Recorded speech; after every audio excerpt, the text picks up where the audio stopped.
Hello, fifth graders. Happy Tuesday. Yesterday, as you know, we had a holiday to celebrate the life of Dr. King. But it's not just having a day off and relaxing. This week, we're really going to spend some time reflecting on the life of Dr. Martin Luther King Jr. and what his work means for all of us. So this week, I'm going to teach you idioms that are related to the life and work of Dr. King. And I'm going to teach you an affix and a root that is also related to the movement. So today's idiom is keep your chin up. Keep your chin up. Literally, it doesn't mean that your chin, this is the chin here just underneath your mouth, it doesn't mean that your chin is literally pointing up, but we say this idiom to tell someone to make an effort to stay brave and confident when they are in a difficult situation. So when someone's going through a tough time, you might say, well, keep your chin up.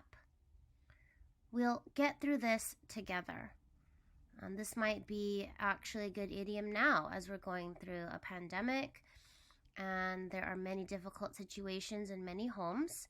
So sometimes it's hard to know what to do. It's hard to stay strong.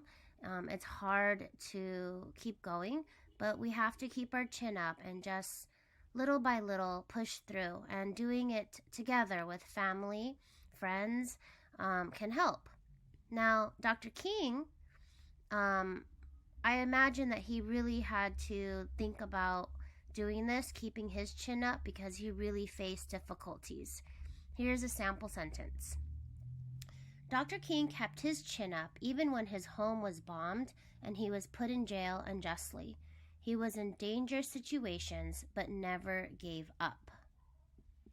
So that's the idiom for today. We're going to work on the prefix non. I just realized that's in the wrong place. So it's a prefix. Generally, we use this prefix non in front of another word. And non means not, reverse of, or absence of. So nonviolence is our word using the prefix non. Here's a sample sentence. Dr. Martin Luther King Jr. learned the practice of nonviolence to oppose laws from Mohandas Gandhi in India, who spearheaded the movement.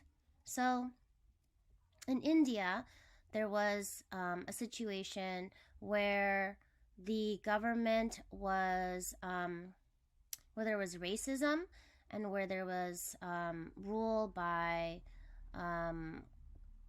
colonies before, because India was an English colony, and there was racism and discrimination by class, like depending on the kind of family you were raised in.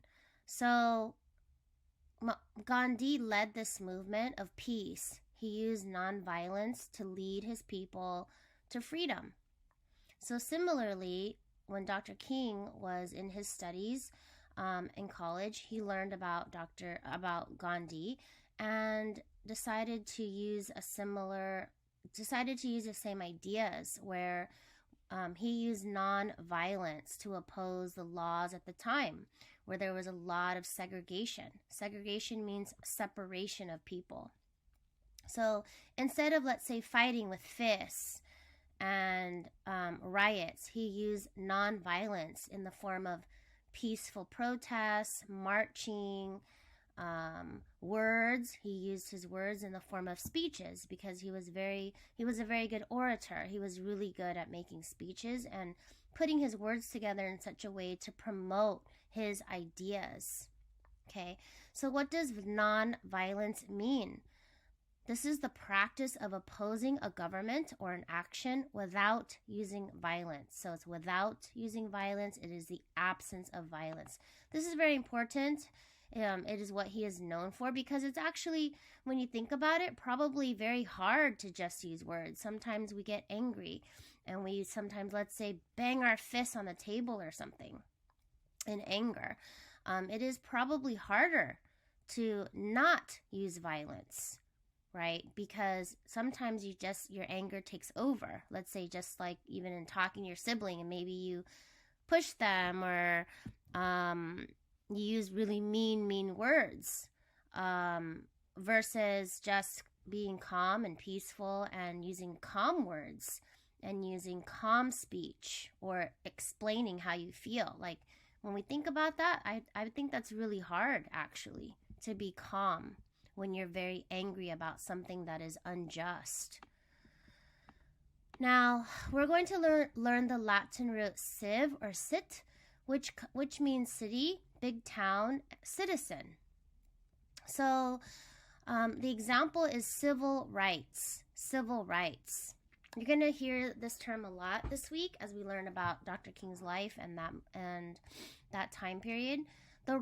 Civil rights are the rights that each person has in a society, whatever their race, religion, or gender. So it doesn't matter what color skin you are, doesn't matter where your family's from, doesn't matter what culture you have, it doesn't matter whether you're male or female, it doesn't matter what religion you believe in. Everybody has rights. These are called civil rights, and civil comes from this Latin root: citizen, city, big town. Here's a visualization of it, of Dr. King and others protesting, marching for civil rights. Now, here's a sentence. Dr. Martin Luther King Jr. used nonviolence to fight for the civil rights of all. Up until the Civil Rights Act of 1964, there was segregation between whites and blacks. For example, there were separate schools, movie theaters, water fountains, and lunch counters. So here's an image of that. Notice how there are two separate or segregated water fountains, one for whites, one for what at the time the people of color were called coloreds. People of African American descent were called coloreds. Here, this photo is, it says Rex Theater for colored people. So the colored people went here, and white people went to a different movie theater. So schools were the same way, lunch counters were the same way. Let's say in a restaurant, it would be divided. Or buses were the same way. The front and the seats were for white people, and colored people had to go to the back or stand. Okay, these are just some examples, and we'll learn more about what that time period was like, but it's, in some ways it's unimaginable to think about what that would have been like, but it's not that long ago. 1964 and before that, not that long ago.